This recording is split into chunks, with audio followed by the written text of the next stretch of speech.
नमस्कार। आज एक नई कहानी, एक पति और पत्नी की।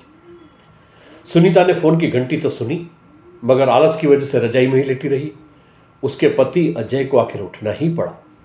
दूसरे कमरे में पड़े फोन की घंटी बजती ही जा रही थी। इतनी सुबह कौन हो सकता है जो सोने भी नहीं देता। इसी चिड़चिड़ाहट में उसने फोन उठाया। हेलो, कौन? तभी दूसरी तरफ से आवाज सुन सारी नींद खुल गई। नमस्ते पापा। बेटा, बहुत दिनों से तुम्हें मिले नहीं, सो हम दोनों 11 बजे की गाड़ी से आ रहे हैं। दोपहर का खाना साथ खाकर हम 4 बजे की गाड़ी से वापस लौट जाएंगे। हाँ पापा, मैं स्टेशन पर आपको लेने आ जाऊंगा। फोन रखकर वापस कमरे में आकर उसने सुनीता को बताया कि मम्मी पापा 11 बजे की गाड़ी से आ रहे हैं और दोपहर का खाना हमारे साथ ही खाएंगे। रजाई में घुसी सुनीता का पारा एकदम सातवें आसमान पर चढ़ गया। कोई इतवार को भी सोने नहीं देता, अब सबके लिए खाना बनाओ, पूरी नौकरानी बना दिया है। गुस्से से उठी और बाथरूम में घुस गई। अजय हक्का बक्का ही उसे देखता रह गया। जब वह बाहर आई तो अजय ने पूछा, क्या बनाओगी? गुस्से से भरी सुनीता ने तुनक के जवाब दिया, अपने को तल के खिला दूंगी। अजय चुप रहा और मुस्कुराता हुआ तैयार होने में लग गया। स्टेशन जो जाना था।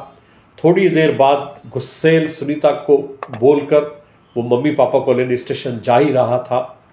घर से निकलकर सुनीता गुस्से में बड़बड़ाते हुए खाना बना रही थी। दाल सब्जी में नमक मसाले ठीक है या नहीं की परवाह किए बिना बस करछी चलाए जा रही थी। कच्चा पक्का खाना बना। बेमन से पराठे तलने लगी, तो कोई कच्चा तो कोई जला हुआ। आखिर उसने सब कुछ खत्म किया, नहाने चली गई।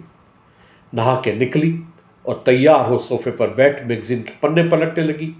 उसके मन में तो बस यह चल रहा था कि सारा संडे खराब कर दिया। बस अब तो आए, खाएं और वापस जाएं। थोड़ी देर में घर की घंटी बजी तो बड़े बेमन से उठी और दरवाजा खोला। दरवाजा खुलते ही उसकी आंखों हैरानी से फटी की फटी रह गई और मुंह से एक शब्द भी नहीं निकल सका। सामने अजय के नहीं, उसके अपने मम्मी पापा खड़े थे, जिन्हें अजय स्टेशन से लाया था। मम्मी ने आगे बढ़कर उसे झिंझोड़ा, अरे क्या हुआ? इतनी हैरान परेशान क्यों लग रही है? क्या अजय ने बताया नहीं कि हम आ रहे हैं? जैसे मानो सुनीता की नींद टूटी हो। नहीं मम्मी, इन्होंने तो बताया था, पर चलो आप अंदर तो आओ।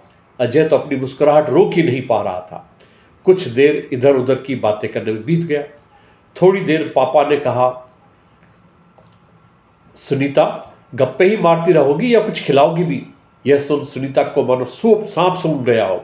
क्या करती? बेचारी को अपने ही हाथों से बनाए अधपके और जले हुए खाने को परोसना पड़ा। मम्मी पापा खाना तो खा रहे थे, मगर उनकी आंखों में प्रश्न था जिसका वह जवाब ढूंढ रहे थे। आखिर इतना स्वादिष्ट खाना बनाने वाली उनकी बेटी आज उन्हें कैसा खाना खिला रही है? सुनीता बस मुंह नीचे किया बैठा खाना खा रही थी। मम्मी पापा से आंख मिलाने की उसकी हिम्मत ही नहीं हो पा रही थी। खाना खत्म कर सब ड्राइंग रूम में आ बैठे। अजय कुछ काम है कहकर अभी आता हूं चला गया। अजय के जाते ही मम्मी, जो बहुत देर से चुप बैठी थी, बोल पड़ी, क्या अजय ने बताया नहीं था कि हम आ रहे हैं? तो अचानक सुनीता के मुंह से निकल गया, उसने सिर्फ यह कहा था कि मम्मी पापा आ रहे हैं। मैं समझी कि उसके मम्मी पापा आ रहे हैं। फिर क्या था? सुनीता की मम्मी को समझते देर नहीं लगी कि यह मामला है। बहुत दुखी मन से उन्होंने सुनीता को समझाया, बेटी, हम हो या उसके मम्मी पापा, तुम्हें तो बराबर का सम्मान करना चाहिए। मम्मी पापा क्या कोई भी घर आए तो खुशी खुशी अपनी हैसियत के मुताबिक उसकी सेवा करो।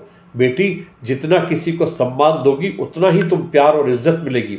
जैसे अजय हमारी इज्जत करता है, उसी तरह तुम्हें भी उसके माता पिता और संबंधियों की इज्जत करनी चाहिए। रिश्ता कोई भी हो, हमारा या उसका, कोई फर्क नहीं पड़ता। सुनीता की आंखों में आंसू आ गए। अपने को शर्मिंदा महसूस कर उसने मम्मी को वचन दिया कि आज के बाद फिर से ऐसा कभी नहीं होगा।